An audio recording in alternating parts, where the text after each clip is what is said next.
Welcome to the Insider Spotlight. I'm Jarret Johnson. I'm joined by the mighty Joe Yeager. Mighty Joe, man, just a couple days out from the season opener. We're here outside the Jones. How you doing? Doing great, man. Beautiful. I hope the weather stays like this for the game.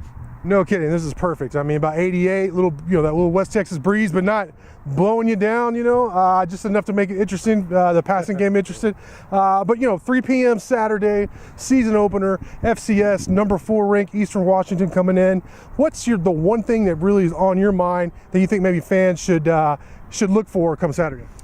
Yeah, well, I mean, it's a thing that is important, not just for this game, but it's going to be something on down the line as well. It's absolutely critical to this team's success, and that is being able to control the running game. I mean, you don't have to absolutely lock it down, but they need to be able to. They're playing, an FCS team here, and no disrespect intended. They're a perfectly fine football team, but by Big 12 standards, this probably isn't the sort of ground game that you're going to see, like against an Oklahoma State or somebody like that.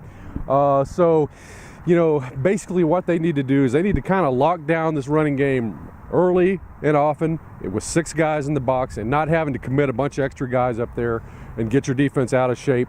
Because if you can't do it against Eastern Washington, then who are you going to do it against on this schedule, right? Yeah. So that's something they need to get done, and I'm going to definitely be paying attention to that, and hopefully they silence that running game in the first quarter, and you just don't have to worry about it anymore.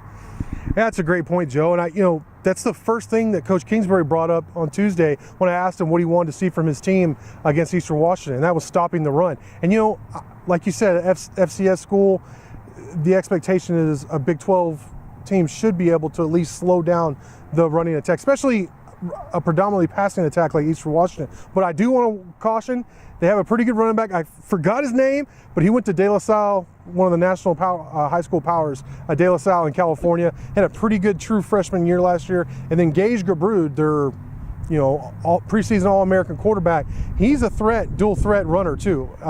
He's one of the faster guys on their team. So it's not going to be easy, but you definitely, like you said, I mean, it's not Oklahoma State. It's not Oklahoma's running attack coming at you. So you want to see them be able to slow that down. For me, I'm going to flip to the other side of the ball.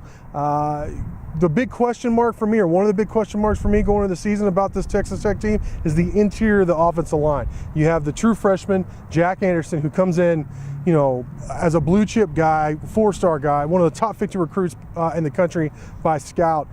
So you like him, but true freshman there, so you don't know. Paul Star Wars at center.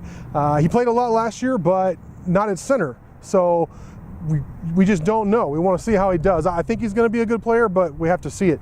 And then on the other side, Jacob Hines, the junior college transfer, who was kind of a surprise for me to come in there and take the starting gig. A lot to prove there, in my opinion.